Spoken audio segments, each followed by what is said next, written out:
अभिवादन स्वीकार कीजिए ब्रजेश मिश्रा का और आप देखना शुरू कर चुके हैं द डिबेट। बहन भाइयों, चुनाव और बजट का आपस में क्या तालमेल हो सकता है? लोकतंत्र में चुनाव और बजट एक दूसरे के पूरक हैं और अगर चुनाव के ठीक पहले बजट है तो सरकारें उसका बेहतर इस्तेमाल करती हैं। आज जब यूनियन बजट पेश हुआ तो उसका 5 राज्यों में के चुनाव पर क्या प्रभाव पड़ने वाला है, विशेष रूप से हमारे उत्तर प्रदेश पर आज के बजट का क्या इम्पैक्ट है, हम आज इसका असेसमेंट करेंगे और ये समझने की कोशिश करेंगे कि ये आम बजट, ये यूनियन बजट उत्तर प्रदेश की राजनीति को, उत्तर प्रदेश के चुनाव को और उत्तर प्रदेश की जनता के लिए क्या कुछ लेकर आया है। आज इस बारे में हम खुली चर्चा करने के लिए एकत्र हुए हैं। बहन भाई, उत्तर प्रदेश का चुनाव बेहद दिलचस्प दौर पे पहुंच गया है और उत्तर प्रदेश चुनाव की दिलचस्पी दिनों दिन बढ़ती जा रही है। मैंने देखा जो यूनियन बजट आया है, इस यूनियन बजट में कई महत्वपूर्ण चीज़ें आपको दिखेंगी जो उत्तर प्रदेश की राजनीति को प्रभावित भी कर सकती हैं। यूनियन बजट से उत्तर प्रदेश को क्या मिलेगा, यूनियन बजट में उत्तर प्रदेश के लिए क्या है, यूनियन बजट ने उत्तर प्रदेश में क्या बजटीय प्रावधान किए हैं, यूनियन बजट से उत्तर प्रदेश को क्या नई योजनाएं मिली हैं और क्या यूनियन बजट उत्तर प्रदेश के करोड़ों लोगों की जन आकांक्षाओं की पूर्ति करने वाला है या फिर ये एक केंद्रीय बजट मात्र है। इससे आम जनता को, गरीब जनता को, मध्यम वर्ग को, निम्न मध्यम वर्ग को, किसान को, मजदूर को, सैलरीड क्लास को, उद्योगपति को, कारपोरेट को क्या मिला? मध्यम वर्ग कह रहा है कि उसको कोई इनकम टैक्स में छूट नहीं मिली। मैं पिछले बहुत सालों से देखता हूं कि जब भी बजट आता है तो सबकी दिलचस्पी सैलरीड क्लास और निम्न मध्यम वर्ग की ये रहती है कि हमें इनकम टैक्स स्लैब्स में कितनी छूट मिली। ये सबसे बड़ा आकर्षण का केंद्र बजट में होता है। उसके बाद सस्ता और महंगा आकर्षण का केंद्र होता है। लेकिन जब से ग्लोबलाइजेशन हुआ तब से क्या सस्ता और क्या महंगा लोगों को कम फर्क पड़ता है। लेकिन सबकी उम्मीदें होती हैं कि गरीब के लिए क्या है, निम्न मध्यम वर्ग के लिए क्या है, किसान मजदूर के लिए बजट में क्या प्रावधान होने चाहिए, समाज के अंतिम पायदान पर खड़े व्यक्ति को बजट से क्या आकांक्षाएं होती हैं, क्या हम उसकी पूर्ति इस बजट के जरिए हो पाई है। हम इस विषय पे बात करेंगे आज और ये बात करना इसलिए भी बेहद आवश्यक है क्योंकि उत्तर प्रदेश में चुनाव है। यूपी का चुनाव असेंबली इलेक्शन सामान्य इलेक्शन नहीं होते हैं। ये एक असामान्य, असाधारण, अद्वितीय और अकल्पनीय चुनाव होता है जहां पर राजनीतिक दलों की साख ही नहीं, उनकी अपनी पूरी की पूरी जमीन दांव पे होती है। तो उत्तर प्रदेश में भारतीय जनता पार्टी कोई चूक करना नहीं चाहती है, इसलिए वो हर कील कांटे को दुरुस्त करने में जुटी है। तो क्या ये बजट उत्तर प्रदेश के लोगों में कोई प्रभाव छोड़ पाया? हम आज इस विषय पर चर्चा करेंगे। मैं चाहता हूं आप कुछ बयान सुने, उस बयान के बाद इस पर चर्चा को हम आगे बढ़ाएंगे। लास्ट ईयर भी, इस साल भी एक भी पैसा टैक्स के द्वारा मैंने एडिशनली कमाने के लिए कोई कोशिश नहीं की। ये बजट अर्थव्यवस्था को मजबूती देने के साथ ही सामान्य मानवी के लिए अनेक नए अवसर बनाएगा। जो किसानों की वर्षों से चली आ रही मांग को पूरा करता है और प्रधानमंत्री जी के उस संकल्प को जो 2022 तक किसानों की आमदनी को दुगना करने के लक्ष्य को उन्होंने रखा था, उसे भी पूरा करता है। इस बजट में बताइए भला, आप 2 करोड़ रोजगार देने की बात करते करते अब 60 लाख पे आ गए। जुमला और सिर्फ जुमलेबाज सरकार है, बजट भी जुमला है। देखिए, बजट में इन्होंने इस देश के आम आदमी को निराश किया है। बजट में कर्मचारियों को उम्मीद थी टैक्स में छूट मिलेगी, कोई छूट नहीं मिली। किसको मिली? उद्योगपतियों को छूट मिली।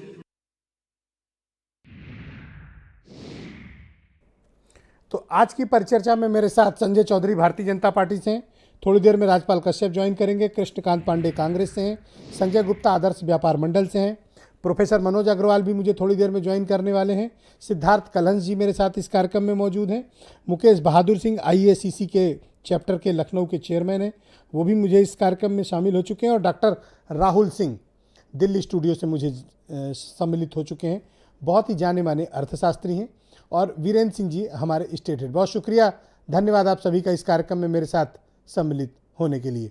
संजय चौधरी जी, सबसे पहले तो आप मुझे बताइए कि उत्तर प्रदेश को आज के बजट में ऐसा क्या मिला जिसे आप ये बता सकें कि ये बजट उत्तर प्रदेश के लोगों के लिए लाभकर है। देखिए, सबसे बड़ी बात तो ये है कि ग्रोथ ओरिएंटेड बजट है और ये एक ऐसा बजट है जिसमें निगेटिविटी के बाद ये पॉजिटिविटी की तरफ जा रहा है। हमने -7 पॉइंट के आसपास अपनी ग्रोथ को पीछे जाते देखा है। आज जो हमारे पास आंकड़ा है वो 9.2 की ग्रोथ रेट को शो कर रहा है इस बजट में। और इंफ्रास्ट्रक्चर के डेवलपमेंट के बाद हमने 2 साल ऐसे देखे थे जो कोरोना के कारण हमारी इकोनॉमी पीछे जा रही थी, लेकिन हमारे उस दौर में किए गए बजट के प्राविधानों के कारण आज बजट इस स्थिति में आया है कि पॉजिटिव रेट के साथ है और आगे बढ़ते बजट के तरफ ये इशारा कर रहा है। रही बात उत्तर प्रदेश में क्या मिलने वाला है, तो मोटा मोटा मैं बता सकता हूं कि बड़ी जो धनराशि है 1,09,00,000 करोड़ रुपया स्वच्छ भारत मिशन ग्रामीण के लिए इसमें हमें मिलेगा। जल जीवन मिशन के लिए, जिसमें उत्तर प्रदेश के हर गांव में हर घर तक पेयजल पहुंचेगा और नल से पहुंचेगा, उसके लिए लगभग 1,200 करोड़ रुपया है। सड़क परिवहन और राजमार्ग के लिए लगभग 16,350 करोड़ रुपए हैं। और मार्च 23 तक शुरू होने वाली जो महत्वपूर्ण योजनाएं हैं उसमें टोटलिटी में अगर आप जानना चाहेंगे तो 32 महत्वपूर्ण परियोजनाएं हैं जिनकी लंबाई 1535 किलोमीटर की उत्तर प्रदेश में होगी। और प्रारंभिक रूप से इनकी जो लागत है वो 45,627 करोड़ रुपए की है। ये तो हुए आपके ऐलान। और एक और बड़ा अब मैं आपको ये जानना बुंदेलखंड चाहता हूं कि जन आकांक्षाएं बहुत बड़ी थी, विशेष तौर पर मध्यम वर्ग, निम्न मध्यम वर्ग और सैलरीड क्लास यानी नौकरी पेशे वाले तबका।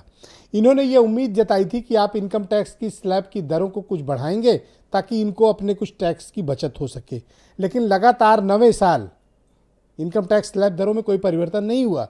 मध्यम वर्ग, सैलरीड क्लास, निम्न मध्यम वर्ग निराश है। नहीं, निश्चित रूप से जिस हम 2 साल के वक्त से गुजरे हैं वो बहुत महत्वपूर्ण कालखंड था देश के लिए। और देश में रेवेन्यू कलेक्शन कम हुआ था और हमारे एक्सपेंडिचर्स बढ़े थे। ऐसी स्थिति में सरकार ने कोई करों को बढ़ाए हुए बिना जी एक इंफ्रास्ट्रक्चर में ज्यादा निवेश किया है। और मुझे लगता है कि जब इंफ्रास्ट्रक्चर में निवेश होगा, जिसमें सड़क भी है, जिसमें स्वास्थ्य की योजना भी है, जिसमें सर्व शिक्षा अभियान भी है और जिसमें रेलवे के कार्गो टर्मिनल्स बनाने की बात है, पर मध्यम वर्ग का, निम्न मध्यम वर्ग का, नौकरी पेशा वालों का कुछ तो ध्यान बजट पे रखते हैं। देखिए कोई भी वर्ग में नौकरियां तभी अवेलेबल होंगी जब इंफ्रास्ट्रक्चर में हमारा प्रोडक्शन बढ़ेगा। देखिए, किसी भी उद्योग की प्रगति जब तक नहीं होगी तब तक आप नौकरियां नहीं दे सकते हैं। नौकरियों के अवसर तभी होंगे जब हमारी वो तो आपने 60 लाख नौकरियों का वायदा किया और हमारी इकोनॉमी ग्रोथ करेगी। 60 जी। तो मैं समझता हूं कि कोरोना की स्थिति से गुजरने के बाद जी हम जिस इंफ्रास्ट्रक्चर की ग्रोथ में आगे बढ़ेंगे तो निश्चित रूप से अवसर भी बढ़ेंगे, धन्यवाद आपका, हमारी इकोनॉमी का ग्रोथ भी होगा और रोजगार भी मिलेंगे। मैं कृष्णकांत पांडे जी को आमंत्रित करता हूं, उत्तर प्रदेश में कांग्रेस कमेटी के प्रवक्ता हैं। कृष्णकांत जी, बहुत स्वागत है आपका। बजट कैसा था? मैं केवल इस बजट में 2 चीजों पे चर्चा करूंगा। एक तो रोजगार, जिसको यह सरकार कह के आई थी 2014 में भी कि हम 2 करोड़ प्रति वर्ष रोजगार देंगे। और आज निर्मला सीतारमण जी को बहुत बहुत धन्यवाद कि उन्होंने स्पष्ट किया कि हम 12 लाख प्रति वर्ष से ज्यादा रोजगार नहीं दे सकते। निर्मला सीतारमण जी ने एक चीज और कहा कि ग्रोथ हमेशा प्राइवेट सेक्टर से देखा जाता है और प्राइवेट सेक्टर में 30% नौकरियां गई, 30 उसका ग्रोथ हो नहीं पा रहा है। दूसरी चीज किसान पे आएंगे कि किसान की जो स्थिति थी पिछली बार पूरे बजट का, टोटल बजट का 4.24% जो है किसान कृषि का बजट था खेती का, इस बार उसको 3.8% कर दिया गया। इससे साफ स्पष्ट है किसान और खेती के प्रति सरकार का कोई लेना देना नहीं है, कोई मतलब नहीं है। जिस तरह से इन्होंने सब्सिडी फूड सब्सिडी इन्होंने कम किया है 28%, फर्टिलाइजर पे सब्सिडी इन्होंने कम किया है 25%। पर संजय चौधरी अभी कह रहे थे कि इंफ्रास्ट्रक्चर डेवलप कर रहे हैं इसलिए इनकम टैक्स स्लैब दरों में परिवर्तन नहीं किया। 70 साल में पहला यह बजट है जिसमें इस सरकार के समर्थित लोग भी कह रहे हैं कि इस बजट में कुछ नहीं खास नहीं है। और इस बजट में यह है कि 25 साल का सपना दिखाया गया है जुमले की तरह से कि अब हम अब हम एक चीज समझ नहीं पा रहे, जनता भी नहीं समझ पा रही है, क्या अब 1 फरवरी को अगली साल से बजट अब नहीं आएगा? क्या यह 25 साल बाद यह बजट आने वाला है? अरे ये तो बजट ईयरली होता है, आप 1 साल की ही तो बात करेंगे। आप 25 साल में पता नहीं कौन कहां रहेगा, नहीं रहेगा, क्या करेगा जी। आप 25 साल का सपना दिखा रहे हैं। क्या इस देश को अभी भी आप लगातार गुमराह करते चले जा रहे हैं? यूरिया पर आपने जिस तरह से सब्सिडी घटाई है, पेट्रोलियम पदार्थों पर सब्सिडी घटाई है। बहुत धन्यवाद आपका पांडे जी। मैं सीधे चलता हूं, राजपाल कश्यप मुझे ज्वाइन कर चुके हैं, समाजवादी पार्टी के प्रवक्ता और एमएलसी। बहुत शुक्रिया आपका राजपाल जी कार्यक्रम में जुड़ने के लिए। उत्तर प्रदेश में चुनाव है और आज यूनियन बजट अनाउंस हुआ है। इस बजट में आपने उत्तर प्रदेश के लिए क्या देखा? ये बजट तो झुंझुना जैसा है, क्योंकि बजट में कुछ नहीं है। लोगों को बड़ी उम्मीदें थी कि हो सकता है इस बजट में कुछ ऐसा होगा, गांव गरीब, पिछड़े, दलित और किसान, मजदूर, किसी के लिए, न छात्रों के लिए, न नौजवानों के लिए है, न गरीबों के लिए है। और मध्यम वर्गीय तो बहुत आस लगाया था, हो सकता है इनकम टैक्स में छूट मिल जाए, क्योंकि कोरोना काल में लोगों की आय घट गई, लोगों के पास खाने को पैसे नहीं है, महंगाई चरम सीमा पे है। महंगाई पे लोगों को लग रहा था कि हो सकता है डीजल पेट्रोल पे जीएसटी लगा दें, लेकिन वो भी नहीं हुआ। और जो 2 करोड़ नौकरी देने का वादा करते थे वो 70 लाख पे आ गए। अब वो भी 70 लाख घोषणा की है, जब नौकरियां खत्म हो रही, देश से आंकड़े आ रहे हैं कि नौकरियां खत्म हो रही, लोग बेरोजगार हो रहे हैं, लोग नौकरियों से निकाले जा रहे हैं, तो और सभी निजी क्षेत्रों में दिए दे रहे हैं सरकारी संस्थानों को, तो नौकरियां खत्म कर रहे हैं। तब अब तो उत्तर प्रदेश के लिए क्या है इस बजट में? कोई ठीक बात दिखी आपको या सब कमी और बुराई ही दिखी? उत्तर प्रदेश के लिए कुछ नहीं है। उत्तर प्रदेश के लिए झुंझुना दिया है और 2022 के चुनाव में भी जनता इनको झुंझुना देने का काम करेगी। क्योंकि उत्तर प्रदेश उत्तर प्रदेश में चुनाव है जी, चुनाव है, तो इन्होंने डीजल पेट्रोल पे रेट नहीं बढ़ाए हैं और चुनाव खत्म होते ही रेट बढ़ेंगे। ये चुनाव के डर की वजह से रेट नहीं बढ़ रहे। अब कहां से आ गया भाई, जब नहीं रेट बढ़ा? ऐसे तो हर महीने रेट बढ़ रहा था। और गैस सिलेंडर बताइए, तो गैस सिलेंडर पे एक भी आदमी को सब्सिडी नहीं मिल रही थी इतने दिनों से, और 1000 का सिलेंडर जो खरीद नहीं सकता वो 1000 का भराएगा कहां से? ये बीजेपी को कहां से? धन्यवाद कश्यप जी, बहुत शुक्रिया। मैं नेक्स्ट राउंड में आपकी बाकी विचारों को भी आमंत्रित करूंगा। मेरे साथ Indian American chamber of commerce के लखनऊ चैप्टर के चेयरमैन मुकेश बहादुर सिंह भी इस वक्त जुड़ चुके हैं। भाई मुकेश जी, उत्तर प्रदेश में चुनाव है, आप लोग तो चैम्बर के लोग हो, आप मुझे ये बताओ कि ये जो यूनियन बजट आज अनाउंस हुआ है उसमें आप क्या संभावनाएं देखते हो कारपोरेट के लिए, इंडस्ट्रियलिस्ट के लिए, जिनको आप लोग रिप्रेजेंट करते हैं, उन्होंने इस बजट को किस तरह से देखा? नमस्कार ब्रजेश जी, सबसे पहले तो आपका कोट और टाई इतनी बढ़िया है कि वो यहाँ से जो है वो मुझे बहुत अपील कर रही है, बड़ी अच्छी लग रही है। ठीक है, मैं आपको ये टाई गिफ्ट करने वाला हूँ डिबेट के बाद।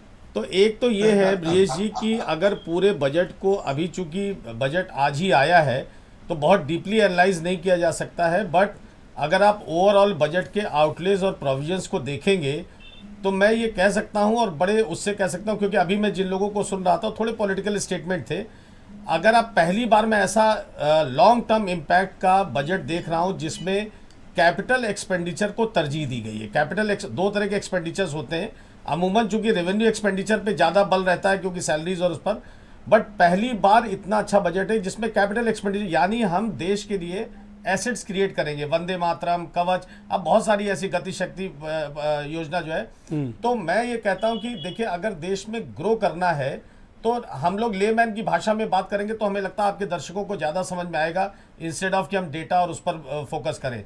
तो कैपिटल एक्सपेंडिचर पर तो मैं इसको ऐसे क्यों ना समझूं कि जिनके पेट भरे हुए हैं उनके लिए बजट अच्छा नहीं, है, ऐसा जिनके नहीं है पेट ब्रजेश खाली जी, है उनके देखिए लिए क्या है, मुश्किल है। अगर जब तक इंडस्ट्रियलिस्ट का पेट नहीं भरेगा, इंडस्ट्रियलिस्ट आके इन्वेस्टमेंट नहीं करेगा, चाहे वो उत्तर प्रदेश हो, तब तक जॉब क्रिएशन क्या होगा। इस पूरे बजट में जो बात अभी तक जितने भी स्पीकर्स ने बोला, ये बात नहीं देखी कि उत्तर प्रदेश में डिफेंस कॉरिडोर का अनाउंसमेंट हमारे प्राइम मिनिस्टर जी ने किया था और उत्तर प्रदेश के मुख्यमंत्री लगातार उसकी बैठकें करते हैं और डिफेंस कॉरिडोर में इन्वेस्टमेंट के लिए कोशिश कर रहे हैं।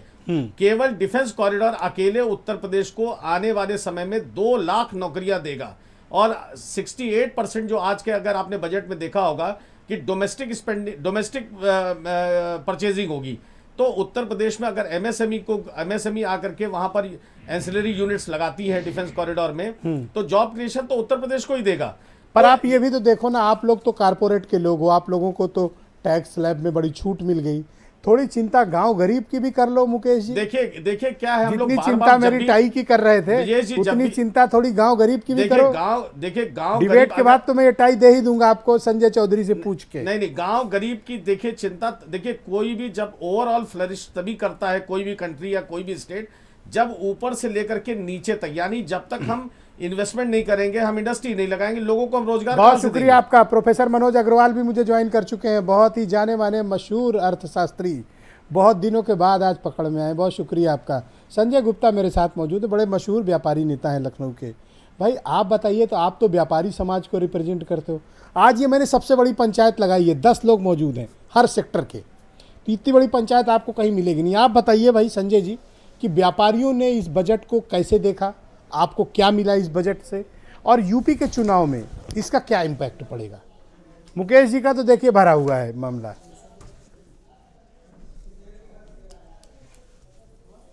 संजय जी आप मुझे सुन पा रहे हैं? जी आप बोलें। हम लोग सुबह से ये बजट देख रहे थे जी। और हमको ये पूरी उम्मीद थी कि चुनाव है और उत्तर प्रदेश को विशेष रूप से, और व्यापारियों को, भारतीय जनता पार्टी व्यापारियों की पार्टी कही जाती है, तो व्यापारियों की बहुत ज़्यादा चिंता इसमें होगी। लेकिन पूरे बजट को देख करके बहुत निराशा हुई, व्यापारियों की कोई बात ही नहीं हुई। हमको लगता है कि भारतीय जनता पार्टी के एजेंडे से व्यापारी अब गायब हो चुके हैं, व्यापारियों की प्राथमिकता में अब शामिल नहीं हैं। हम लोग ये उम्मीद कर रहे थे कि ई कॉमर्स से, पूरे विदेशी ई कॉमर्स से पूरे देश का व्यापारी परेशान है, तो प्रदेश में और देश में व्यापार को बढ़ाने के लिए ई कॉमर्स के लिए कोई पॉलिसी लाई जाएगी, ट्रेड पॉलिसी कोई लाई जाएगी, व्यापारियों को कैसे आसानी से लोन मिले इसके लिए कोई व्यवस्था की जाएगी, जीएसटी के सरलीकरण की कोई बात की जाएगी। लेकिन आज व्यापारियों के लिए कुछ भी नहीं था, और एमएसएमई सेक्टर के लिए 2 लाख करोड़ की बात कही है, एडिशनल फंड की कही, अतिरिक्त व्यवस्था की जाएगी, लेकिन ये लोन टाइप में दिलाया जाएगा। हाँ, लेकिन उसके लिए भी कोई उन्होंने पूरा कायदे से डिफाइन नहीं किया। कुल मिला, और जनता के लिए, किसी के लिए भी उन्होंने आयकर के स्लैब में कोई परिवर्तन नहीं किया।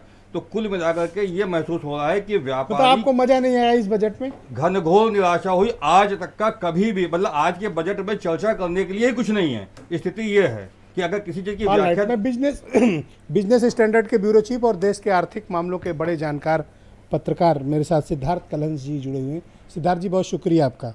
देखिए आज इत्तेफाक है कि आप भी हैं और अग्रवाल साहब भी मौजूद हैं, जिनसे जो आप और वो हमेशा एक दूसरे से ना इत्तेफाकी भी रखते हैं। लेकिन आज मुझे बताइए कि उत्तर प्रदेश का चुनाव, यूनियन बजट, मेजर अनाउंसमेंट, लेकिन मध्यम वर्ग के लिए कोई खास चीज़ों का अनाउंसमेंट ना होना, इन सारी चीज़ों को अगर आप इकट्ठा करें तो इस बजट का एनालिसिस आप किस प्रकार से करना चाहेंगे? देखिए ब्रजेश जी, हम और आप और कई बार मनोज अग्रवाल जी भी, हम लोग ये 14वां साल है अलग अलग जगहों पर जब हम लोग बजट की चर्चा में इकट्ठा बैठे हैं। I do agree with you. और आमतौर पर बजट के बारे में जितना हम लोगों को मनोज अग्रवाल जी ने पढ़ाया सिखाया, जब बजट की बात होती तो हम लोग भाई कितना खर्च होगा, कितनी कमाई होगी, मतलब आमद कितनी होगी, खर्च कितना होगा, एक वर्ष पहले क्या हुआ था और अगले वर्ष में क्या होगा। अब आप इस बजट को देख लीजिए। अभी संजय गुप्ता जी कह रहे थे, बहुत क्रूड शब्दों में इन्होंने कहा, लेकिन एकदम सही बात कही कि बजट पर चर्चा करें तो किस चीज़ की चर्चा करें। क्या 25 सालों का दीर्घकालिक कार्यक्रम, जिसका अभी कहाँ गए पांडे जी कह रहे थे, हाँ, क्या 25 सालों की चर्चा करें? क्या हमको ये पता चला कि $5 ट्रिलियन जो है की इकॉनमी बनने वाली थी, तो 24-25 में बन जाना था उसको, तो आज हम कितने ट्रिलियन डॉलर पे पहुँचे? क्या कुछ ये बताया गया है? क्या बताया गया है कि 100 स्मार्ट सिटी जो बने थे वो 100 स्मार्ट सिटी कहाँ हैं?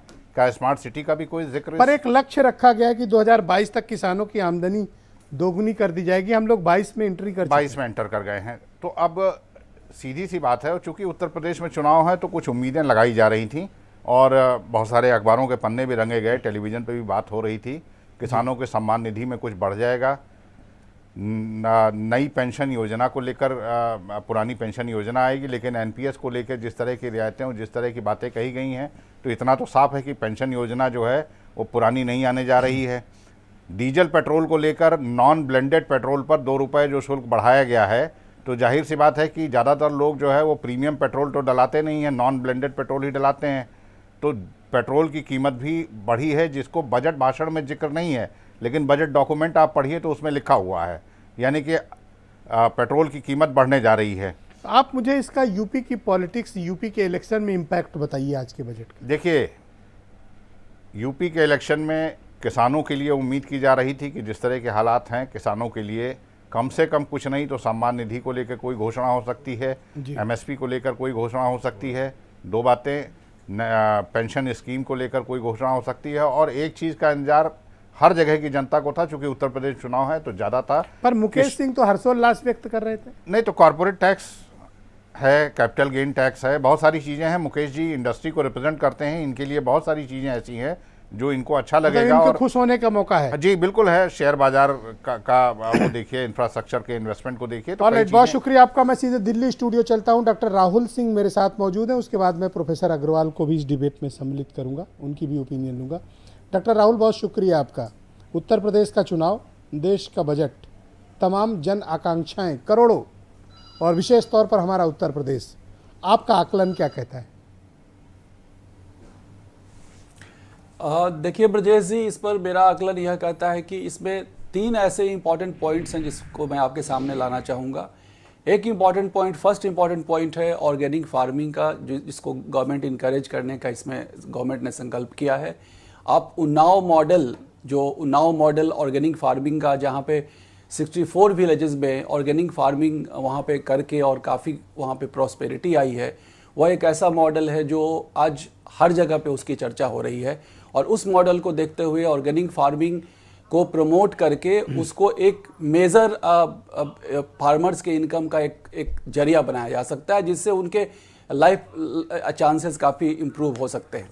दूसरी इंपॉर्टेंट बात जो है, जिस तरीके से आप देखेंगे आईटी इंटीग्रेशन की बात आज फार्मिंग में हो रही है, बेसिकली बजट का मतलब सिर्फ पॉपुलर बजट नहीं है। मैं थोड़ा इस बेसिक कॉन्सेप्ट से डिफर करता हूँ। बजट का मतलब यह है कि हम लोगों को एक ऐसा फाउंडेशन तैयार करके सार दल सार दे, ताकि आने वाले समय में लोग एक अच्छा प्रॉस्पर लाइफ, बेटर लाइफ जी सकें। तो ये जिस तरीके से आईटी इंटीग्रेशन की बात हो रही है, डिजिटल इंटरवेंशन की बात हो रही है फार्मिंग में, एग्रीकल्चर में, ये आने वाले टाइम में निश्चित रूप से एग्रीकल्चर स्टार्टअप के लिए एक अच्छा इकोसिस्टम तैयार करेगा। लेकिन डॉक्टर राहुल जी, अभी मैंने बहुत एक्सपर्ट आपकी इस परिचर्चा में मौजूद हैं, विशेष तौर पर मध्यम वर्ग, निम्न मध्यम वर्ग, सैलरीड क्लास और छोटे व्यापारी, एमएसएमई सेक्टर के लोग, वो संतुष्ट नहीं है इस बजट से, क्यों? बेसिकली आप देखें, बात इस संतुष्टि की, यहाँ असंतुष्टि की बात यहाँ पे ये है कि कुछ जो पॉपुलर अनाउंसमेंट्स होते हैं, उसकी जो हमें अनाउंसमेंट्स, पॉपुलर अनाउंसमेंट्स की कमी रही है, लेकिन आपको उसके साथ में कुछ प्रैक्टिकल इंप्लीकेशन जरूर सोचना होगा। आपको मैं एक इंपॉर्टेंट बात बताना चाहता हूं कि आप देखें आईएलओ के, इंटरनेशनल लेबर ऑर्गेनाइजेशन के जून 2021 के रिपोर्ट को, उस रिपोर्ट में यह कहा गया कि ग्लोबली अनएम्प्लॉयमेंट में इंक्रीमेंट हो रहा है, ग्लोबली बेरोजगारी बढ़ रही है। क्यों बढ़ रही है? पैंडेमिक उसका एक कारण है, और उसके अलावा और भी कई सारे फैक्टर्स हैं। दूसरा इंपॉर्टेंट बात कि इसी एमएसएमई में 110 मिलियन एम्प्लॉयमेंट है, जिसमें सरकार ने उस एमएसएमई को एक सपोर्ट देने का अनाउंसमेंट किया है। तो आप देखें, ऐसा नहीं है कि धन्यवाद राहुल जी। मैं प्रोफेसर मनोज अग्रवाल जी को भी इस परिचर्चा में बट हमारे जोड़ना चाहता हूं, ताकि उनकी भी ओपिनियन को हम स्थान दे सकें। अग्रवाल जी, बहुत शुक्रिया और धन्यवाद कि आपने हमारे दर्शकों के लिए समय निकाला। इस वक्त पैनल में आपके अलावा 9 और मेहमान मौजूद हैं।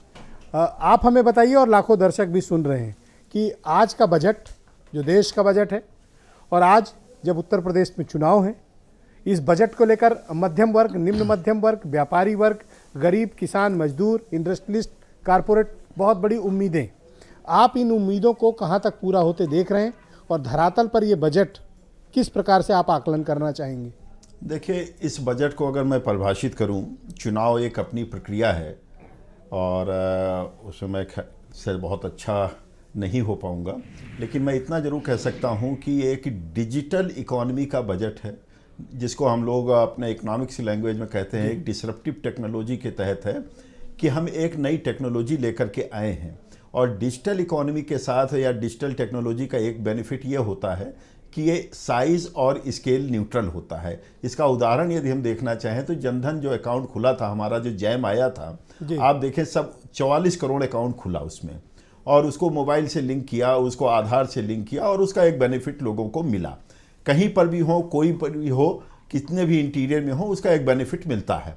तो इसमें यदि उठा करके देखें तो अक्सर हम आपके साथ चर्चा करते थे कि सरकारी स्कूलों के बच्चे पीछे क्यों छूट जाते हैं।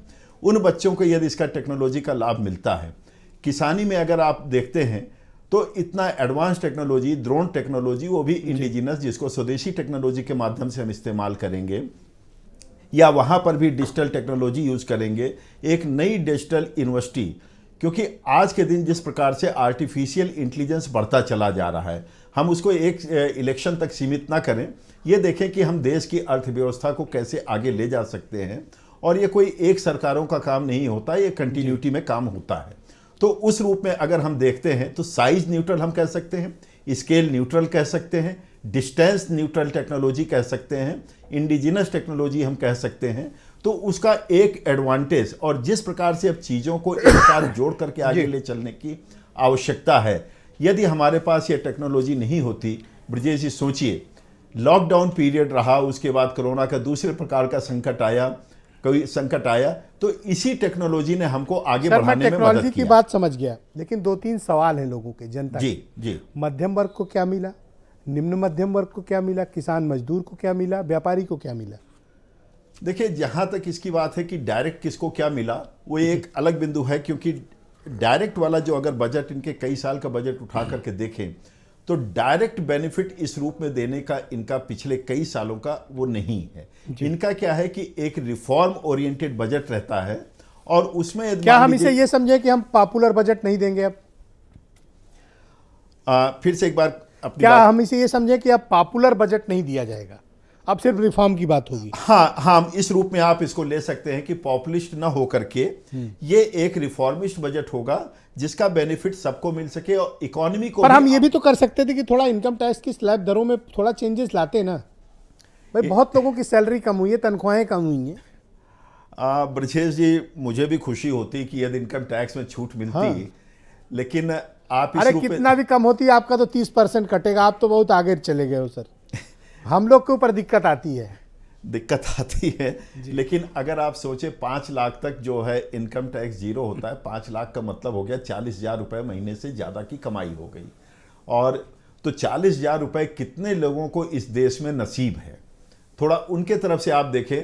क्योंकि आप हमारे ख्याल से सबसे ज़्यादा अगर सपोर्टर हैं आम आदमी के, किसान मजदूर के, या छोटे व्यापारियों के, रेहड़ी पटरी वालों के, अगर उनके दृष्टिकोण से देखें तो 40,000 रुपया महीना कमाना उनके लिए एक दिवा स्वप्न है आज के दिन भी। सर अच्छी बात है, सिद्धार्थ जी भी काफ़ी मतलब वो है कि आपने स्वीकार लिया कि इस समय 40,000 कमाना दिवा स्वप्न है। सिद्धार्थ जी मुझे बार बार मैसेज भेज रहे हैं कि ये वाला सवाल आपसे पूछा जाए, वो मैं आपसे नेक्स्ट राउंड में पूछूंगा। बीरेन जी जुड़ चुके हैं मुझे इस डिबेट में। बीरेन जी बहुत स्वागत आपका। आप तो गांव गरीब की पत्रकारिता के लिए विख्यात हैं, आम जनता के पत्रकार हैं आपने इस बजट में क्या देखा? देखिए, बजट में कुछ नहीं देखा, लेकिन बजट का मतलब ये होता है कि देश का बजट घर के मासिक बजट पर कितना असर डाल रहा है। घर का बजट बनेगा या बिगड़ेगा। 60 लाख नौकरियों का ऐलान हुआ है, किसान की आय दोगुनी करने की बात है, लेकिन कर्मचारी को टैक्स स्लैब में कोई रिबेट नहीं दी गई, कोई छूट नहीं मिली है। आप जब बजट की बात करते हैं तो हम महंगा और सस्ता से ही तो जोड़ते हैं। इस महंगाई के ज़माने में क्या क्या चीज़ें सस्ती होंगी, हम उसी को देखते हैं। रामचंद्र इस देश के सबसे बड़े देवता हैं। राम राज्य की कल्पना है इस देश में। जब राम राजा बने तो उन्होंने लक्ष्मण से पूछा, बताओ टैक्स की क्या व्यवस्था होगी। तो लक्ष्मण ने कहा कि वही इक्ष्वाकु वंश में जो सिस्टम चला रहा है वही टैक्स लिया जाएगा। तो राम ने कहा नहीं, हम सूर्यवंशी हैं, सूर्य की तरह कर लो। सूर्य जैसे चुपके से पानी सोखता है नदी से, नाले से, समुद्र से, उस तरह से लो। और जहाँ पर कम दबाव का क्षेत्र होता है वहाँ जाके बरसाता है, वहाँ लोग हर्षित होते हैं। उस तरह से टैक्स लीजिए और उस तरह से कल्याण की योजनाएं लागू होनी चाहिए। तुलसीदास ने रामचरितमानस में लिखा है कि बरसत हर्षद सब लखाएं, करसत लखाएं न कोय। मतलब जब पानी बरसे तो सबका ध्यान जाए, सब खुशी हो, लेकिन जब वो सोखा है पानी को तब कोई ना जान पावे। इस तरह से सूर्य की तरह बने। अच्छा, आप रामायण भी पढ़ते हैं, ये मुझे पहली बार ही पता चला। और तुलसी प्रजा सुभाग से भूप भानु सो होए। राजा जो हो वो भानु की तरह हो, सूर्य की तरह हो। मतलब जब वो कुछ ले जनता से तो पता ना लगे टैक्स ले, और जब वो निर्माण कराए सरकार अस्पताल का, स्कूल का, हाईवे का, तो दुनिया देखे। ये जन कल्याण इस तरह से टैक्स बनना चाहिए, ये बजट होना चाहिए। तो ये जो हम आप देखते अच्छा, हैं। ये बताइए, ये तो अभी मुकेश सिंह बता रहे हैं कि नहीं बड़ा अच्छा बजट है, तो सिद्धार्थ कलंस और संजय गुप्ता कह रहे हैं कि नहीं ठीक बात नहीं है, ये कैसे? देखिए, मुकेश सिंह बता रहे हैं जो मर्सिडीज से और बड़ी बड़ी आडी गाड़ियों से और जो BMW से चलने वाले लोग हैं, जो उद्योगपति हैं, उनसे खूब टैक्स ले सरकार। जिनके पास पैसा है उनसे टैक्स ज़्यादा लेना चाहिए, और जो गरीब हैं उनको उनसे टैक्स नहीं लेना चाहिए, उनको टैक्स के दायरे से बाहर ले रखना चाहिए। इसमें न मुकेश सिंह को न किसी उद्योगपति को क्या किया जाए होगा। देखिए, मैंने वही कहा कि हम लोग जिस समाज में हैं वहाँ पर टैक्स का जो सिस्टम है उसमें राम राज की अवधारणा से अगर टैक्स लिया जाएगा जी वीरेन जी तो भी मजा आएगा। वैसे एक आदमी ने कहा कि कैसा अजीब आया है इस साल का बजट, और जो है मुर्गी का बजट वही है दाल का बजट। तो जितने मुर्गी आती है उतने के दाल भी आ रही है, बराबर है सब मामला। अब मैं तो वेजिटेरियन हूँ इसलिए मुझे तो ज्यादा आइडिया नहीं। और एक टाइम था जी जब हम लोग छोटे थे तो जब दाहिने हाथ में बिजली होती थी तो गांव में लोग कहते थे आज तुम्हें पैसा मिलेगा। तो बजट आया है तो लोग उम्मीद करते हैं कि पैसा मिलेगा। लेकिन एक बहुत महत्वपूर्ण बात मैं कहने जा रहा हूं कि जब इस देश में अभिजात वर्ग, पैसा धन्ना सेठ, पूंजीपति जो है वो अपने बचत से, उसके पास इतना पैसा है कि वो आराम से खा सकता है, और जो बहुत गरीब है उसके खाने के लिए सरकार छूट दे रही है, राशन दे रही, सब्सिडी दे रही है। मिडिल क्लास खाली हाथ धोए बैठ के घर में, यही उसके पास है। आपने देखा होगा कि भाई मिडिल क्लास को भी भूख लगती है, उसके पास फैक्ट्रियां नहीं है, कोरोना काल में रोजगार कम हो गया, अपनी मजबूरियां हैं। आज ज्यादा नहीं बोलूंगा क्योंकि वक्त कम है, कल बोलूंगा। आज आप 4 लाइन सुनिए, ये पहले भी मैंने कहा था, फिर कहता हूं जी, क्योंकि आज बहुत बड़ी डिबेट है ये गरीबों और अमीरों पर, बजट पर, कि गरीबों को सब्सिडी मिली, अमीरों को मिली रिबेट, और मिडिल क्लास तुम टीवी देखो तुमको मिली डिबेट। आप 2-4 दिन इस तरह की बात बोल दिए तो पक्का डिबेट से दर्शक गायब हो जाए। जी बहुत बहुत शुक्रिया वीरेन जी, बहुत बहुत धन्यवाद। मैंने भाई हमने कू ऐप पर इस पूरे मामले को लेकर एक प्रश्न पूछा। प्रश्न ये पूछा कि चुनाव के बीच देश का आम बजट उत्तर प्रदेश के चुनाव में क्या इम्पैक्ट डालने वाला है। कैलाश त्रिपाठी लिखते हैं कि टैक्स में 5 लाख रुपए तक की छूट होती तो मध्यम वर्ग को काफ़ी सपोर्ट मिलता है इससे। अमरीश लिखते हैं कि चुनाव प्रमुख रूप से किसान मुद्दों और बेरोजगारी पर है, खेती और किसानों के लिए अच्छी पहल हुई है। तो समीर पाठक लिखते हैं कि उच्च आय वर्ग को तो फ़ायदा मिलेगा, लेकिन बजट में आम आदमी की उम्मीदों पर पानी फिर गया है। ऐसा समीर पाठक अपने कू ऐप पर दिए गए अपने विश्लेषण में लिखते हैं। मैं सीधे आपको संजय चौधरी के पास लेकर चलता हूँ, भारतीय जनता पार्टी के प्रवक्ता हैं। संजय चौधरी जी, इल्ज़ाम इस बात का है कि ये बजट अमीरों के लिए है, गरीब, मध्यम वर्ग, निम्न मध्यम वर्ग, सैलरीड क्लास और सामान्य व्यापारी के लिए इस बजट में कुछ नहीं है। देखिए, मुझे लगता है कि इस बजट में अगर हम ध्यान से देखेंगे जैसे बुंदेलखंड की समस्या है पेयजल की और सिंचाई की सबसे बड़ी जो केन बेतवा लिंक करने की जो योजना है लगभग 46,000 करोड़ की, वो उत्तर प्रदेश के ही हिस्से में आई है। बुंदेलखंड तब तक ठीक नहीं हो सकता जब तक वहां पर पानी की समस्या, सिंचाई की समस्या दूर नहीं होगी। इस समस्या को दूर करने के लिए काम किया है। उत्तर प्रदेश का डेवलपमेंट तभी हो सकता है जब यहां के सड़कों के इंफ्रास्ट्रक्चर को हम और बेहतर करेंगे और वास्तव में जो उत्पादन हो रहा है उनको सड़क के माध्यम से और रेल के माध्यम से जो उनकी वाजिब मंडियां हैं वहां तक नहीं ले जाएंगी। इन तीनों ही सेक्टर पर इस बार के बजट में सबसे ज्यादा प्रोविजंस हैं।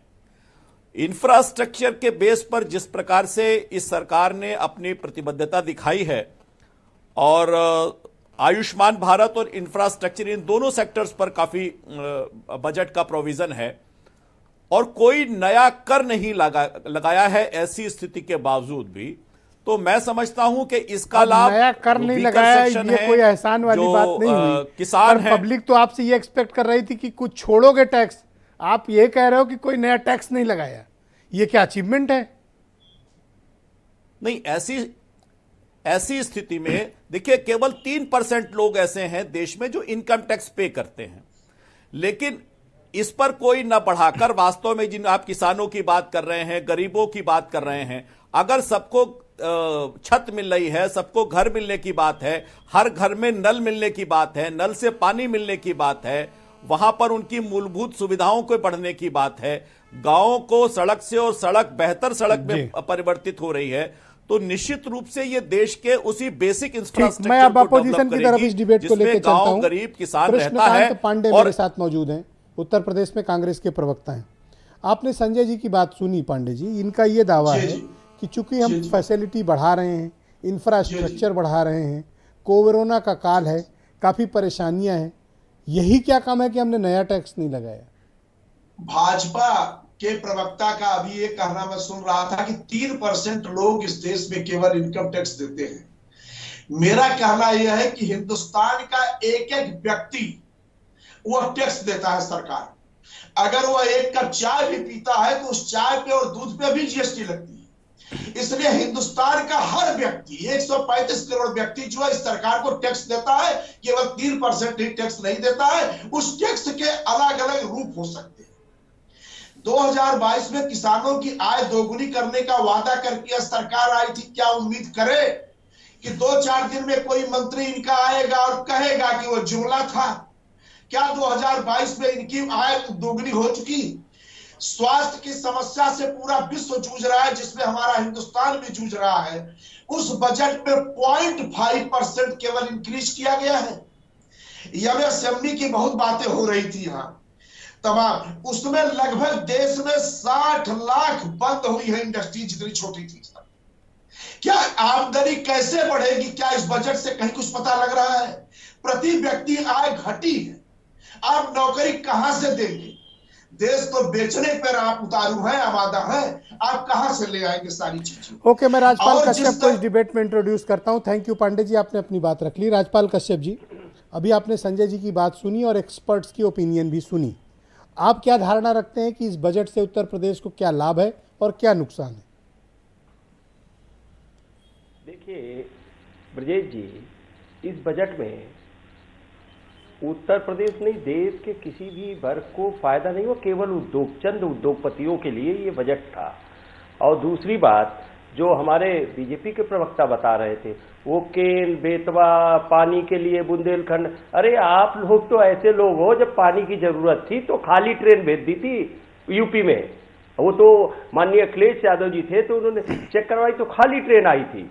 और ये बता रहे सड़क रेल, अरे रेल तो आपने भारतीय रेल आपको अच्छी नहीं लगती, आपने तो बेच दी। अडानी रेल अच्छी लगती आपको, न चौधरी चरण सिंह का एयरपोर्ट अच्छा लगता, अडानी एयरपोर्ट अच्छा लगता है। सारी चीजें तो उद्योग, इसीलिए ब्रजेश जी ये उद्योगपतियों को फायदा इसीलिए पहुंचा रहे हैं कि देश की सारी संपत्ति उद्योगपतियों को दे दो। और ये गरीब और मिडिल क्लास, इनको नहीं मालूम मिडिल क्लास कितने लोग आत्महत्या कर लिए हैं, कितने लोग कर्जा नहीं दे पाए, किस्तें नहीं दे पाए, कितने लोगों की फीसें नहीं जमा हो पाई। और जो एक्सपर्ट थे वो अभी बता रहे थे डिजिटल ये बजट है, ये डिजिटल इकोनॉमी। अरे नई डिजिटल टेक्नोलॉजी वाला है। कहाँ चली गई गांव? हाँ, नई टेक्नोलॉजी वाला। तो नई टेक्नोलॉजी में क्या नौजवानों को आपने लैपटॉप की कोई घोषणा की, या नौजवानों को डाटा फ्री देने की बात करते थे? इनके भाषण तो अच्छे हैं, शाइनिंग इंडिया, पता नहीं क्या क्या नारे देते रहते हैं, कहीं डिफेंस एक्सपो बता देंगे, कहीं कुछ बता देंगे, लेकिन धरातल पे कुछ नहीं है। ये केवल झूठ। और ये बजट खासतौर से उत्तर प्रदेश में तो योगी का हटाने वाला बजट है। ओके, मैं मुकेश बहादुर और सिंह को जिस आमंत्रित तरीके करता हूं। से धन्यवाद क्यों- कश्यप जी, शुक्रिया आपका। मुकेश जी, पैनल में बैठे तमाम लोग आपकी ओपिनियन से थोड़ा सहमत नहीं हुए। उनका ये कहना है कि गांव गरीब को कुछ मिलता तो भी फायदा होता। तो क्या आपका काम सिर्फ इंडस्ट्री का हितों की रक्षा करना है? गांव गरीब को क्या मिलता है? राष्ट्र निर्माण में आपका भी योगदान होना चाहिए ना। देखिए, पूरा बजट जो है, ब्रजेश जी, अभी राजपाल जी मेरे मित्र हैं, मैं इनको सुन रहा था, ये लैपटॉप की बात कर रहे थे। मुझे समझ में नहीं आता कि जब बात बजट की है तो आप फ्रीबीज की क्यों बात करते हैं? आप पॉलिटिकल स्टेटमेंट मत दीजिए, बजट को एनालाइज करिए। पूरे बजट में कहीं ना गतिशक्ति की बात हुई, न कहीं जो है वो कंसिस्टेंसी ऑफ टैक्सेस की बात हुई, न कहीं कंसिस्टेंसी ऑफ पॉलिसीज़ की बात हो रही है। सिर्फ आकर के लैपटॉप पर आकर करके बात टिक जा रही है। ऐसा नहीं होता है। जब आप ओवरऑल डेवलपमेंट करते हैं, ये देखिए, इंडस्ट्रीज जो एनालाइज करता है ना ब्रजेश जी, इसमें आप गतिशक्ति में आप देखिए, पूरा नेशनल मास्टर प्लान है, ओवरऑल पूरे भारत की ग्रोथ है, डिफेंस कॉरिडोर की बात हो रही है, हेल्थ सेक्टर की बात हो रही है। तो बजट में जब तक भाई इंडस्ट्रीज को हमेशा आप क्रिटिसाइज करते हैं, इंडस्ट्रीज एक ऐसा इंस्टीट्यूशन है जो अगर ग्रो करेगा तो निश्चित रूप से उसकी जो ग्रोथ है वो एक आम आदमी तक जाती है, चाहे वो एग्रीकल्चर सेक्टर हो, चाहे वो कोई भी सेक्टर हो। अगर किसी भी स्टेट को ग्रो करना है आपको तो मिर्ची क्यों लग गई? यहाँ कोई क्रिटिसाइज नहीं कर इसमें रहा है। मिर्ची की बात ही नहीं है। आप अगर कमाओगे तो हमें विज्ञापन दोगे भाई, हमें तो अभी अच्छा ही सुन रहा था, लगेगा। कृष्णकांत पांडे हमें जी कोई भी, नहीं हो कृष्णकांत पांडे जी भी इंडस्ट्रीज को क्रिटिसाइज कर रहे हैं, राजपाल जी भी। भाई संजय भाई, इंडस्ट्रीज को क्यों क्रिटिसाइज करें? इंडस्ट्रीज तो आपको जॉब भी दे रहा है। और ये बजट में बार बार कह रहा हूं, मैं एक जिम्मेदार चैम्बर को मैं प्रतिनिधित्व करता हूं, इससे अच्छा बजट, क्योंकि ये बजट चुनावी बजट नहीं है। 25 साल की ग्रोथ को प्लान करके जो बजट प्लान किया जाता है, एक महीने का बजट तो ये नहीं है संजय भाई। गुप्ता क्या करें फिर? सिद्धार्थ कलंस क्या मुझे करें? नहीं मालूम संजय गुप्ता जी का आधार क्या है, ये मेरे साथी है। लेकिन बजट को आप एक महीने चुनावी बजट थोड़ी देखेंगे, आप देखेंगे कि कैसे उत्तर प्रदेश में ओके, ग्रो संजय करेगा। गुप्ता जी, संजय क्या जी बहुत मुकेश अच्छी सिंह बात की- कर रहे थे, केन और बेतवा को मुकेश सिंह लेकर की के बातों बात का करिए। क्या रिप्लाई है आपके पास? Thank you Mukesh ji. देखिए, निश्चित रूप ये से तो बता रहे हैं कि आपकी बात हवा हवाई है। निश्चित रूप से सरकार कारपोरेट को फ़ायदा पहुंचा रही है, तो कारपोरेट सेक्टर कहीं ना कहीं खुश होगा, पसंद होगा। और उद्योग बढ़े, इसमें किसी को कोई आपत्ति नहीं। उद्योगों के बढ़ने से निश्चित रूप से विकास होगा, लेकिन वो उद्योग भी कुछ ही लोगों के बढ़ रहे हैं, बाकी कागज़ पर है। एमएसएमई जब तक मजबूत नहीं होगा तब तक बड़े उद्योग भी मजबूत नहीं होंगे।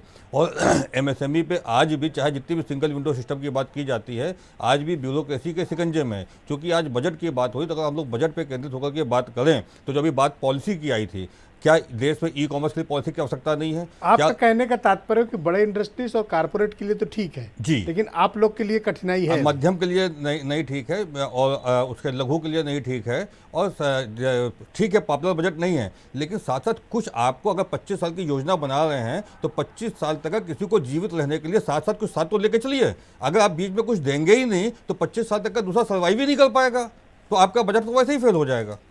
ओके, सिद्धार्थ कलंस जी, देखिए 2-3 पक्ष सामने आए। इंडस्ट्री का भी पक्ष आया, कारपोरेट का भी पक्ष आया, एक्सपर्ट्स की ओपिनियन आई, पॉलिटिकल पार्टीज़ की चिंताएं भी आई। आपका क्या आकलन है कि संतुलन के दृष्टिकोण से ये बजट कहाँ पर ठहरता है? और जो तथ्य अपने अपने तर्कों के साथ उपलब्ध कराए गए, उन तर्कों में आप कितना दम देखते हैं? देखिए, दो अलग अलग पक्ष आए। एक पक्ष ये आया कि उद्योगपतियों को या कॉरपोरेट को ये बजट अपीस करता है, खुश करता है। दूसरी बात ये भी आई कि गरीब को, मध्यम वर्ग को, किसान को, इन सबको हो रही परेशानी को, जो अभी संजय गुप्ता और तमाम लोग साथियों ने कहा जी, तो देखिए समस्या तो है। 80 करोड़ लोगों को अगर आपको मुफ्त का राशन देना पड़ रहा है, 80 करोड़ लोग, इसका मतलब गरीब है ना। तो फिर 80 करोड़ लोग अगर गरीब हैं तो इसको अमृतकाल कैसे कह सकते हैं आप? जो आज बजट में कहा गया, अगर 80 करोड़ गरीब हैं तो अमृतकाल कैसे है? और अगर स्वयं स्वीकारा जा रहा है कि 30% से ज़्यादा नौकरियां चली गई निजी क्षेत्रों में, तो लोग बेरोज़गार हो गए, तो अमृतकाल कैसे है? तो एड्रेस तो उन्हीं को किया जाना चाहिए ना। मैं इसी संतुलन की बात की, क्योंकि जिनको मुकेश सबसे जैसा ज्यादा बता रहे हैं कि ये तो बहुत सबसे खुश है। ज्यादा परेशानी, बट देखिए नेचुरल परेशानी जिनको सबसे ज्यादा हो रही है, डिसरप्शन से नौकरियां गई हैं, अरे उसके भाई लिए कोई सरकार दोषी नहीं पत्रकार है। है, उनको बोलने दोगे कि उनको नहीं पकड़ लोगे? सिद्धार्थ जी मेरे हाँ मित्र तो बहुत बोल बड़े दे, तो आप जर्नलिस्ट हैं। ये कौन सी मित्रता है कि आप बोलने नहीं, आपके बारे में कोई बोला क्या? नहीं बोला, तो अब आप सुनिए उनकी बात, तसल्ली से सुनिए। अब आप अपनी बात उनके मुंह में मत डालिए, बोलने दीजिए। तो बोलिए सिद्धार्थ जी। ब्रजेश जी, कोरोना काल के बाद बहुत बड़ा पैकेज जो है उसके कई चरणों में घोषणा हुई। तो आप मुकेश जी मुझे बताएं कि कोरोना काल में उस पैकेज के तहत दिए जाने वाले पैसों का लाभ लेने के बाद कॉर्पोरेट ने कितनी नौकरियां दी? अरे भाई उससे आपने अपने कर्ज का बोझ कम किया, उससे आपने अपने बैलेंस शीट को दुरुस्त किया, उससे आपने नौकरियां नहीं दी, क्योंकि उसके बाद जुलाई से लेके दिसंबर का जो बाई एनुअल रिपोर्ट आई उसमें फिर अनएम्प्लॉयमेंट बढ़ा, यानी कि नौकरियां आपने नहीं दी, आपने पैसा लिया, पैसा लेकर आपने अपनी बैलेंस शीट को तो दुरुस्त कर लिया। प्रोफेसर अग्रवाल भी इस बात को वाउच करेंगे कि कंपैरिजन में आपने नौकरियां नहीं दी। देखिए इमरजेंसी क्रेडिट लाइन और क्रेडिट गारंटी स्कीम, दो सेंट्रल गवर्नमेंट की ऐसी स्कीम थी जिसने एमएसएमई को स्ट्रेंथन किया। मैं सिद्धार्थ जी की बात से सहमत नहीं हूं। मैं खुद एक सेकंड मुकेश जी, उनको अपनी बात आपको अगर सरकार की तरफ से राहत के तौर पर पैसे दिए गए, उसके एवज में आपने कितना एम्प्लॉयमेंट जनरेट किया, और क्या इसका एक व्हाइट पेपर आना चाहिए। क्या जितना एम्प्लॉयमेंट जनरेट किया वो उसको सफाइज कर रहा है जो एम्प्लॉयमेंट चला गया लोगों का? ऐसा नहीं हुआ। मैं डॉक्टर राहुल सिंह को आमंत्रित करता हूं इस डिबेट में। डॉक्टर राहुल सिंह, संतुलन के दृष्टिकोण से देखें तो ये बजट कहां पे ठहरता है? क्योंकि कारपोरेट की ओपिनियन अलग है, इंडस्ट्रियलिस्ट की ओपिनियन अलग है, गांव गरीब अलग बात है, मध्यम वर्ग अलग कह रहा है, व्यापारी वर्ग की अलग ओपिनियन है। संतुलन के दृष्टिकोण से ये बजट कहां पे खड़ा हुआ है? काफी इंटरेस्टिंग और रोचक चर्चा हो गई। मुझे लगा था बजट की चर्चा थोड़ी उबाऊ होती है, बट मैं आप सबका शुक्रिया कहता हूं कि आप सबने इसको बड़ा रोचक बनाया। Doctor Rahul Singh, go ahead. जी बिल्कुल ब्रजेश जी, बजट बेसिकली हमेशा आप देखेंगे, पिछले बजट के हिस्ट्री को देखेंगे, जितने बजट हैं उनके डेटा को देखेंगे, तो बजट हमेशा लॉपसाइडेड ही होता है। कभी बजट पॉपुलर होगा, कभी बजट किसी दूसरे पर्सपेक्टिव में इंक्लाइंड होगा। तो ये बजट मेरे हिसाब से, मैं जो समझ पाता हूँ उसके हिसाब से ये बजट रूरल टेक्नोलॉजी की तरफ फोकस है, जो फाउंडेशन रूरल टेक्नोलॉजी के लिए क्रिएट की जा रही है। मुझे ऐसा लगता है कि वो एक आने वाले समय में किसानों के लिए काफ़ी हेल्पफुल होगा। आज हमें समझ में नहीं आ रहा है क्योंकि रूरल टेक्नोलॉजी पे हमने भी काम किया, इसलिए मैं समझ पा रहा हूँ। देखिए चुनावी बजट तो ये नहीं है, मैं ये बात तो गारंटी से कह सकता हूँ, क्योंकि मैंने बहुत बजट देखे, ये चुनावी बजट नहीं है। देना चाहूंगा ये चुनावी बजट एक एडिशन मैं करना चाहूंगा ब्रजेश जी की जो एमएसएमई को लेकर बार बार बात हो रही है, 1.3 करोड़ एमएसएमई के लिए एडिशनल कैपिटल का प्रोविजन किया गया है। तो यह सीधे सीधे कहा जाना कि एमएसएमई के लिए कुछ नहीं किया गया है, इस बात से मैं बिल्कुल डिस्टेंस और डिफर करता हूं। और चुनावी बजट, पॉपुलर बजट, अगर कोई गवर्नमेंट पॉपुलर बजट नहीं लाती है और ये डेयर करती है कि हम पॉपुलर बजट नहीं लाएंगे और ओवरऑल डेवलपमेंट के लिए काम करेंगे, हम उसको क्राइटेरिया वाइज काम करेंगे, तो टीयर वाइज काम करेंगे, तो ये एक बहुत अच्छा इकोनॉमिक पर्सपेक्टिव में एक अच्छा स्टेप है, इसको वेलकम किया जाना चाहिए मुझे लगता है। ऑलराइट, मैं प्रोफेसर मनोज अग्रवाल को आमंत्रित करता हूं। प्रोफेसर साहब, आप मुझे बताइए कि संतुलन का दृष्टिकोण अगर हम अपनाएं और ये देखें कि जो डिफरेंट स्टेक होल्डर्स हैं, चाहे वो कारपोरेट हो, चाहे इंडस्ट्रियलिस्ट हो, व्यापारी हो, आम गरीब हो, किसान हो, मजदूर हो, मध्यम वर्ग हो, सैलरीड क्लास हो, उस संतुलन के दृष्टिकोण से मैं देखता हूं कि इस पर एकमतता नहीं है, ओपिनियन अलग अलग है। देखिए ब्रजेश जी, बजट या कोई भी पॉलिसी होगी, आप ये अच्छी चीज़ है कि कभी भी एकमत ना हो। एकमत होना इसका मतलब पॉलिसी में कोई बहुत बड़ी त्रुटि है, और पॉलिसी में डिबेट होना एक अच्छी चीज़ होती है, और काउंटर ओपिनियन होना उससे अच्छी चीज़ होती है।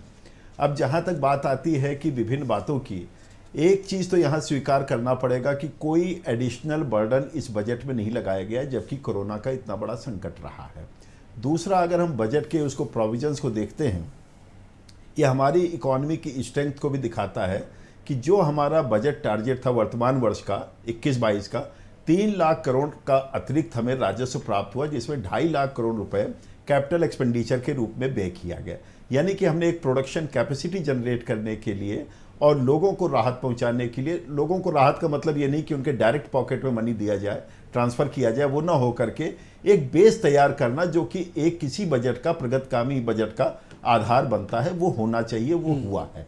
दूसरा, जहां तक बजट है कि पॉपुलिस्ट बजट नहीं है, लेकिन अगर हम इसके प्रोविजंस को देखते हैं, जिस प्रकार से पीएम गति शक्ति है, अगर हम इसको लेकर के चलते हैं तो कोई भी इंफ्रास्ट्रक्चर होता है वो सबके लिए होता है, और जो लॉजिस्टिक डेवलपमेंट करने की बात है, डेडिकेटेड कॉरिडोर की बात है, या सोलर एनर्जी की बात है, सोलर एनर्जी मेरे ख्याल से सबसे बड़ा इनकम जनरेटिंग स्रोत उत्तर प्रदेश में बन रहा है। सर, मेरे 2 सवाल हैं आपसे जी। इस बजट में सबसे बेहतरीन चीज क्या है, और इस बजट में वो कौन सी चीज है जो आपको ठीक नहीं लगी? देखिए, सबसे बेहतरीन चीज जो मुझे लगी वो लगा कि ये डिजिटल इकोनॉमी की तरफ जा रहा है, और डिजिटल इकोनॉमी मैंने पहले कहा कि साइज न्यूट्रल है, स्केल न्यूट्रल है, स्पेस न्यूट्रल है, यानी कि सबको समान रूप से लाभान्वित कर सकता है। अब जहां तक बात है कि इसमें क्या कमी खटकती है, कमी ये खटकती है कि मिडिल क्लास को जो एक हमेशा अपेक्षा रहती है कि हर 2 साल पर उसके इनकम टैक्स में रिबेट मिलनी चाहिए, और आप देख कैच वही है सर, और मैं बता रहा हूं कि अगर मिडिल क्लास को टैक्स में रिबेट दे दिया गया, मैं नहीं कह रहा हूं नहीं देना चाहिए, बिल्कुल देना चाहिए, मैंने भी कल यही अपेक्षा की थी, आज उसके कुछ अखबारों में ये चीज छापा भी है प्रोमिनेंटली, तो मैं इसको एक माइनर डिसअपॉइंटमेंट मानता हूं। लेकिन क्या मिडिल क्लास को यदि दे दिया जाता, एक काउंटर क्वेश्चन के रूप में मेरा जवाब है कि यदि मिडिल क्लास को स्लैब में राहत दे दिया जाता तो क्या यही बजट अच्छा हो जाता? मेरे ख्याल से नहीं। ऑलराइट सर, संजय चौधरी बार बार हाथ संकेत दे रहे हैं, कुछ कहना चाहते हैं। संजय जी, मेरे पास 20 सेकंड है, आप अपनी बात रख लें। नहीं, मैं बहस में जो विशेषज्ञ हैं और जो बजट के गहरे जानकार हैं, उनके आधार पर मैंने अपनी पहले राय रखी थी कि बिना किसी करों को बढ़ाए हुए, और जैसे वीरेंद्र जी कह रहे थे कि लेते समय किसी को यह पता न चले कि लिया जा रहा है, लेकिन जहां दिया जा रहा है वहां उनको लगे कि उनको मिल रहा है। इसी आधार पर चाहे वो खेती की समस्या हो, चाहे एमएसएमई के लिए राशि को बढ़ाया जाना हो, चाहे वो जैविक खेती के माध्यम से लोगों के स्वास्थ्य की सुरक्षा को देखने की बात शुक्रिया। हो, चाहे अगला 20 सेकंड राजपाल कश्यप। राजपाल जी, गो अहेड। राजपाल जी बोलिए। जी ब्रजेश जी, इस बजट में कहीं भी ये बता रहे हैं कि कोई नया कर नहीं लगाया गया। अरे आपने तो इतने कर पहले से ही बढ़ा रखे हैं, एकदम से गरीब की जेब पे डकैती डालने का काम किया है। दूसरी बात ये बताते हैं कि इंफ्रास्ट्रक्चर और ये सारी चीजें, अरे 8 साल होने जा रहा है, केंद्र की सरकार एक बता देना कौन सा उद्योग लगाया है, अगले 20 सेकंड आपके लिए, कितनी वो हुई। कृष्णकांत जी 20 सेकंड। 84% लोगों की हिंदुस्तान में आय घटी है, लोगों की नौकरियां गई है, प्राइवेट सेक्टर में 30% लोगों को गई है। और किसानों के साथ यह अन्याय क्यों हो रहा है कि 2,48,000 करोड़ पिछले साल का बजट था एमएसपी में देने का, इस बार 2,37,000 करोड़ किया गया है। तो मैं ये कहना चाहता हूं कि किसानों की दुश्मन क्यों यह सरकार बनी है, किसान और नौजवान से क्यों यह बदला ले रही है सरकार, इसी का जवाब भाजपा से। बहुत बहुत शुक्रिया और आप सबका बहुत धन्यवाद।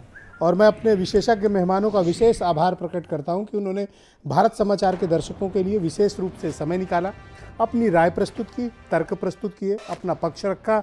बजट, चुनाव, यूनियन बजट, टैक्सेशन, इन सब मामलों में आप सबको अपनी जानकारी से लबरेज किया। मैं आप सबका बहुत शुक्रिया अदा करता हूं, धन्यवाद। और बहनों भाइयों, आप सबका भी बहुत शुक्रिया। कोरोना बहुत तेज़ी से फैल रहा है, मास्क लगाएं, सैनिटाइजर का यूज करें, सोशल फिजिकल डिस्टेंसिंग का पालन करें और कोविड अप्रोप्रिएट बिहेवियर करें। रैलियों में कम जाएं और बहुत ज़रूरी होने पर ही घरों से निकलें। धन्यवाद, नमस्कार।